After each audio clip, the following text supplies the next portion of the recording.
Well, welcome everyone.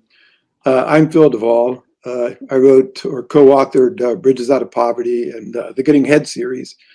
And I've been doing this for a long time, and we keep running across communities that have done really brilliant things. I think this is what I like about Bridges work so much, is that people take our ideas and they run with them and they do things that we could never have imagined. So we have people here today from China Grove, North Carolina. And I'm going to introduce them and ask them a few questions, and I think you're going to be amazed at what they've gotten done there. It's just a wonderful story. So we have Hope Oliphant and Molly Frost. And Hope is executive director of their organization there, and Molly is a Getting It graduate. So my first question, I guess, goes to you, Hope. Tell us about what you've created in the marketplace, you call it, right? And a meeting place. So tell us about that, because it is, I think people would just be surprised. So. Sure, thank you. So we began as a food bank, and we wanted to bring in the Getting Ahead initiative. And so that was about 7 years ago. And so as we spent time with people around the table, we started to see that there was kind of this gap between people that made a wage, but maybe not a living wage. And so we also learned that people wanted to eat healthy, but they couldn't necessarily afford fresh fruits and vegetables and things. And so that's kind of actually how we created the market. So we have created an equitable community market. It's on a sliding scale or a tier system, and it's based on your family size and income. There's no paperwork or anything. People come in and shop. It's just like a regular grocery store. It's almost like a farmer's market within a grocery store. And so you come in and you choose which tier you fit in. And then when you check out, you use a little marketplace card, and it puts you in the right tier based on, again, your income and family size. And then the meeting place was actually where we originated. So we have two facilities. The meeting place is a house, and that's where we hold all of our educational classes and workshops. We do both everything from classes for middle class people as well as people in poverty, so that it is a true meeting place of socioeconomic levels. And so that way everybody can be together in one space. It's kind of, we have a holistic approach. So in the house, beyond the classes, we have everything from mental health to grief sharing to nutrition classes, as well as some physical things like community stretch and yoga. And just the meeting place is truly intended to be a meeting place. So is the marketplace self-sustaining? Not yet. Okay. So our goal is in 3 to 5 years to be 70% funded or sustainable, and then 30%, subsidized by the mission itself. The thing is, before we were buying 100% of the food, and now we're only having to buy 70%. So in the end, it is a much more sustainable process. So who is providing that extra? I mean, if it's not self-sustaining, who is it that's making it possible? Right. So the way it works is there's 3 tiers. So the green tier are people that live below the federal poverty guideline. The yellow tier are people that live in that in-between. That's kind of the demographic that we're targeting, because most of our Getting Ahead folks were working individuals, but they just didn't make a living wage. And then the blue tier is regular retail price. So the blue tier actually subsidizes for the green tier, and the yellow tier is a break-even tier. So it's basically wholesale is the yellow tier, 40% below wholesale is the green tier, and 40% above is the blue tier.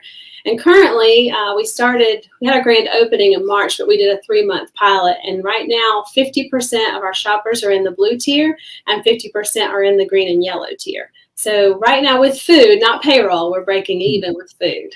I saw an article, that was written about, that really looked like a very neat place. Thank you. So what role did Getting Ahead graduates play in the development of this and running it? I don't want, if you want to say something, you just jump in No, at go any point. So everything from, we had community meetings regularly with people that came to our food pantry as well as our Getting Ahead students. And so we would have community meetings, and we had a wall where we said, I dream of a place where, and they would give us their input. And then we did mock shopping. So we would let people actually shop for food. And we were surprised because they didn't buy beans and rice, and they didn't buy peanut butter. They actually bought things like fresh produce and meat. And so we're like, we've been ordering beans and rice.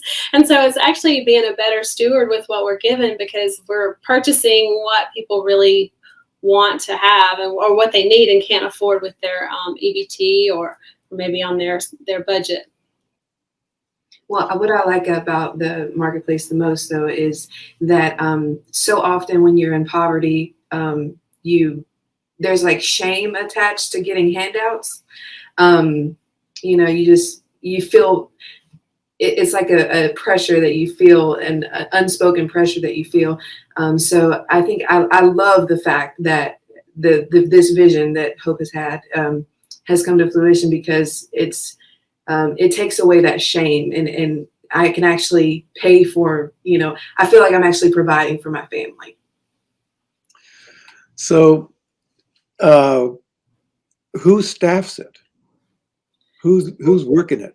Sure. We have, we actually, 50% of our staff are Getting Ahead graduates. So we have a combination. We have a market manager, and then we have 2 employees that run the cash register and stuff, and they are graduates.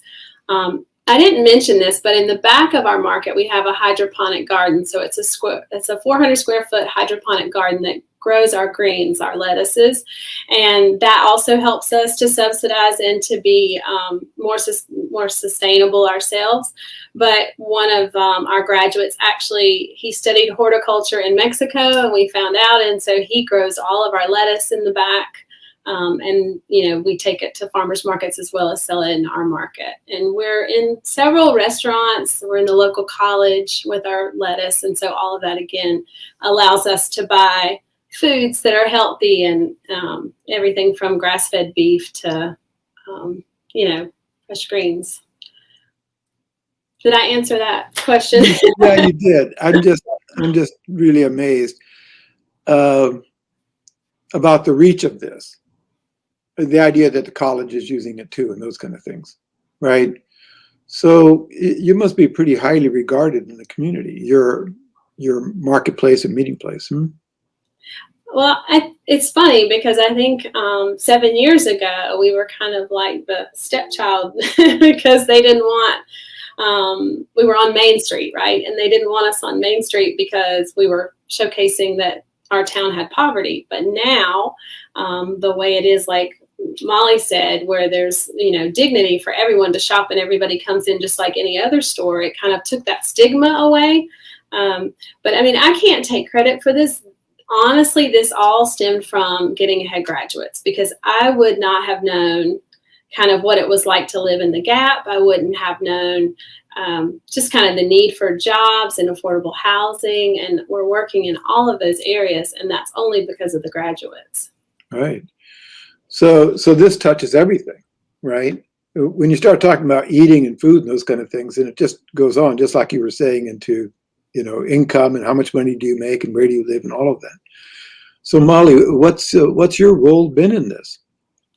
Well, I was fortunate enough to meet Hope through actually a store that she offered, the mission offered. He has a Christmas store where it would be marked down prices you paid for Christmas gifts for your family.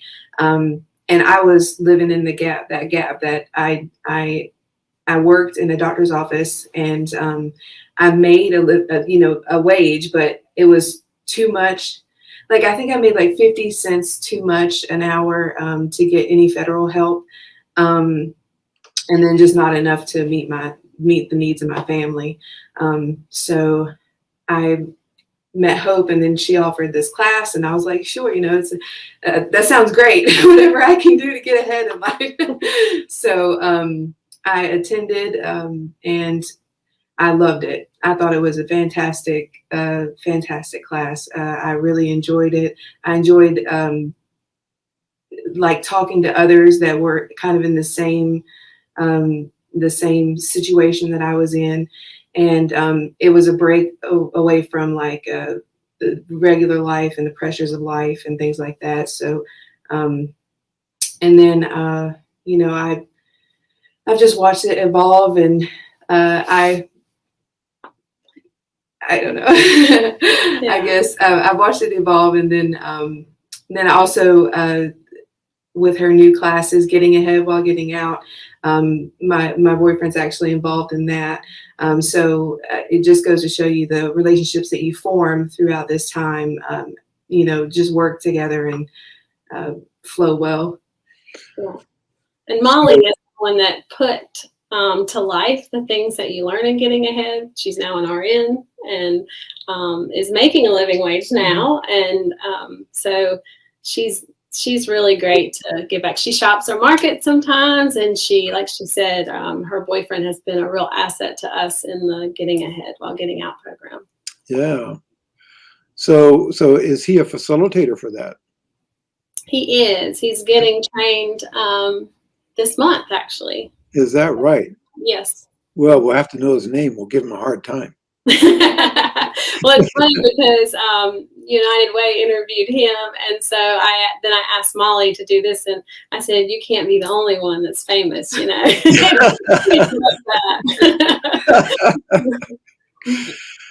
Well, you said early when we were just beginning, you were talking about how many people have been through Getting Ahead. How many have you graduated? Oh, goodness. I think tonight we have some more graduating, so it would be close to 160 graduates now. Yeah.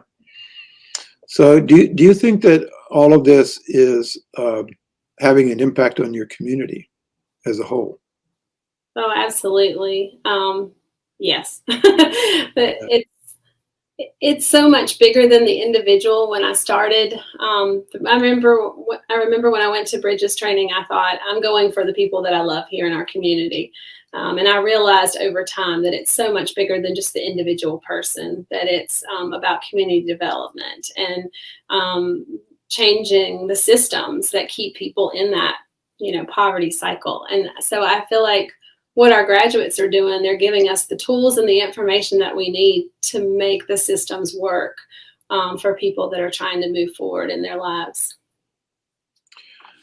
It sounds like you're probably pretty well known by the Chamber of Commerce and bankers and, the people at the top of the social structure there. Is that true? We have some good connections with our local community bank, and they're pretty large. They help us a lot. I would say our local town board we're more involved with than the larger one, but we did speak at the Chamber of Commerce like a year or two ago. Mm-hmm. So it sounds like maybe already it could be that you've helped change some policies, or is that yet to come? That's yet to come. That is definitely something that we actually just hired someone as a community engagement.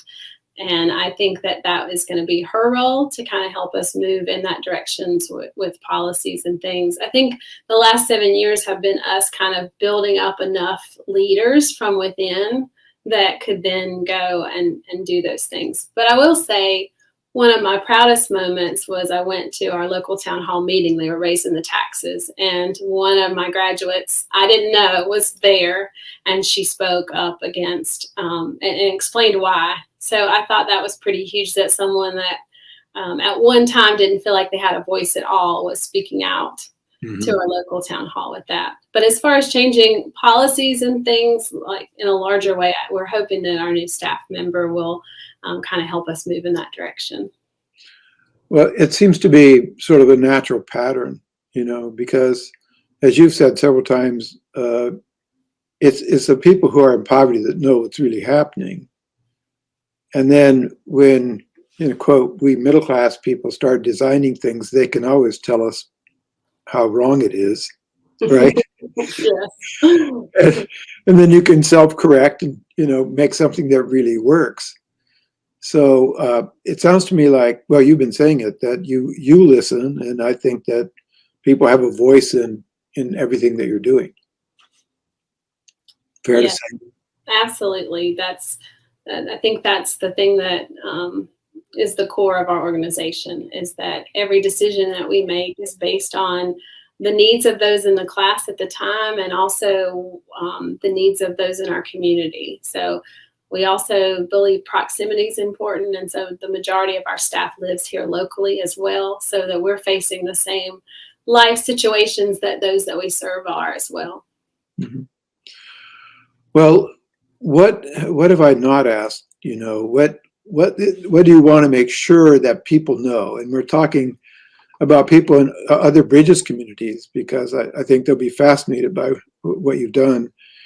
And then if there are people from outside that need to learn about this, what else do you really need to make sure they know about what you're doing?